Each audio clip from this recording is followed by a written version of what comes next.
Bom dia, meu nome é Pablo e aqui eu vou apresentar o trabalho Influência das células de Rancho na geração de força muscular. Esse é um trabalho de neurociência computacional e nesse caso nós vamos focar no sistema neuromuscular, em que nós temos aqui à esquerda a medula espinhal e a região central aqui em formato de borboleta, ela contém uma variedade de neurônios.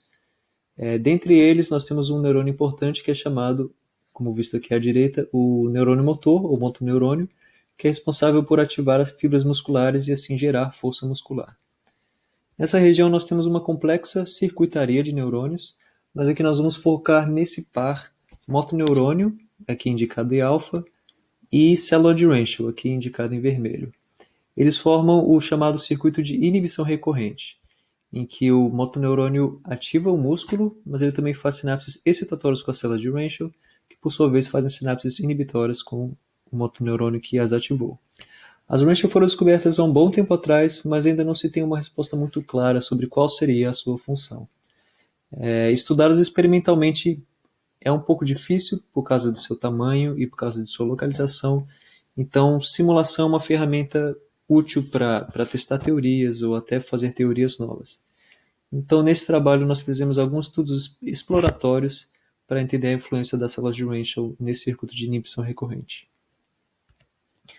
A ferramenta utilizada nesse trabalho foi o software remoto, que é um software para simulação do sistema neuromuscular desenvolvido no Laboratório de Engenharia Biomédica da USP. Aqui eu forneci o link.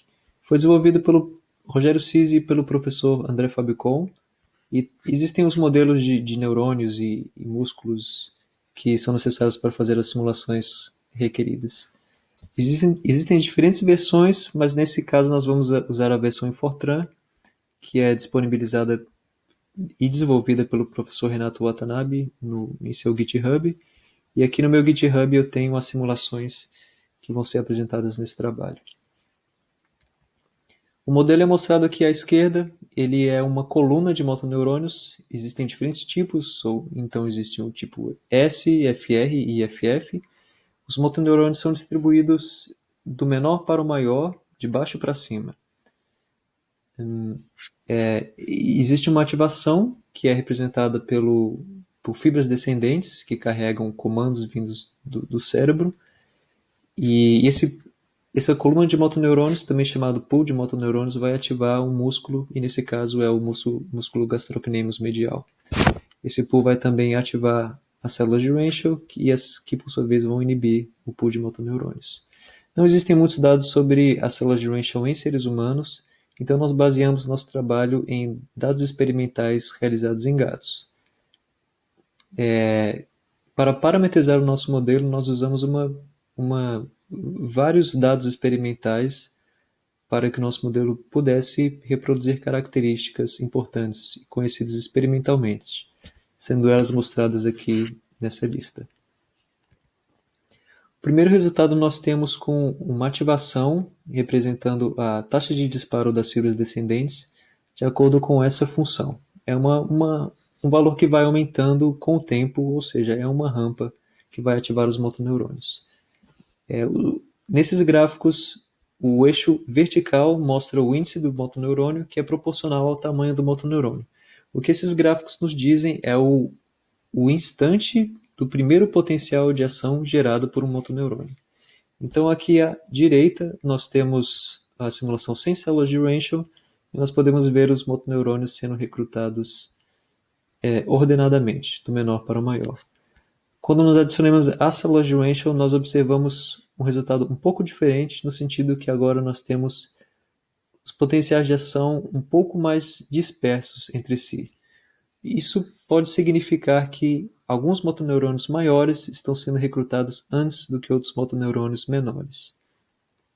Isso pode ser visualizado melhor nessa figura, em que nós temos um motoneurônio, por exemplo, de índice 83, disparando no instante 180 milissegundos. Ele é maior do que, por exemplo, esse motoneurônio de índice 73, e ele dispara aproximadamente 300 milissegundos antes desse. O que isso nos diz, na verdade, é que, na prática, Motoneurônios maiores, eles são capazes de contribuir com mais força muscular. Então, se as células de Rancho são capazes de fazer com que motoneurônios maiores sejam recrutados antes, ela pode fazer com que níveis de força possam ser alcançados mais rapidamente. Então, nós fizemos outra simulação para observar justamente a força gerada com o tempo. Nessa simulação, nós temos o mesmo cenário, só que aqui nós vemos a força em diferentes níveis de inibição recorrente, em diferentes níveis de inibição fornecida pelas células de Rancho, como mostrado nessa legenda. Aqui nós não conseguimos ver muita diferença, mas o que nós podemos fazer é observar a derivada da força, como mostrado aqui à direita. E nesse caso nós vemos que a taxa de variação quando as células de Rancho estão ausentes é a menor, pelo menos nos instantes iniciais de contração muscular. E por outro lado, com inibição recorrente forte, nós temos a maior taxa de variação da força. Isso pode ser importante em situações de perigo ou fuga, em que, por exemplo, o animal precisa gerar de forma rápida e súbita uma força necessária para conseguir escapar de uma presa, de um predador. Em outras palavras, esses resultados sugerem que as células de Rancho podem ser capazes de causar um desenvolvimento da força muscular mais rápido. Agora, outro cenário de simulação é mostrado aqui, em que o objetivo é gerar uma força muscular constante. Nas colunas à esquerda, nós temos 70% da contração voluntária máxima e à direita nós temos 5%. Os painéis superiores representam os coeficientes de sincronia dos motoneurônios, enquanto que os inferiores, o coeficiente de sincronia de variação da força. A primeira observação que pode ser feita sobre o coeficiente de variação da força é que os resultados são basicamente os mesmos, independentes do nível de força simulado. Apesar disso, nós vemos que quando a inibição recorrente é forte, nós temos um coeficiente de variação maior, enquanto que nos outros casos, em média, como representado por essa linha, os valores de coeficiente de variação são aproximadamente os mesmos. Entretanto, nós podemos dizer que existem dados da literatura sugerindo que, nesse tipo de situação, a força de inibição, a inibição das células de Rancho não é forte, o que sugeriria que as células de Rancho não vão introduzir uma grande diferença no coeficiente de variação da força, apesar de causar uma maior velocidade de desenvolvimento da força, como observado anteriormente no nosso último gráfico. Algo semelhante pode ser dito sobre o coeficiente de sincronia dos motoneurônios, como nós podemos ver aqui, mas o que podemos observar adicionalmente é que os valores obtidos foram baixos, o que é uma coisa boa, porque isso significa que as células de Rancho não estão introduzindo uma sincronia que poderia causar um tremor na força muscular.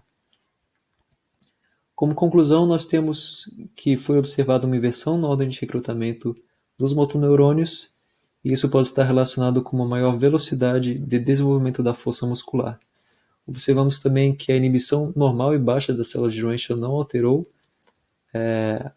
o coeficiente de variação da força muscular. No caso dos coeficientes de dissincronia dos motoneurônios, mais dados e estudos são necessários, porque existem dados conflitantes na literatura sobre esse assunto. E por fim, nós temos um modelo que foi disponibilizado como open source e pode ser acessado e simulado por quem estiver interessado, algo que não existia anteriormente. Por fim, eu gostaria de agradecer aos meus orientadores do Laboratório de Engenharia Biomédica da Escola Politécnica da USP, o professor André Fabicon, e o professor Renato Watanabe, agora professor da Universidade Federal do ABC. Para quem tiver interesse, aqui à direita eu tenho acima eu tenho um print screen do site do Remoto, que pode ser acessado remotamente, e você pode fazer simulação remotamente também.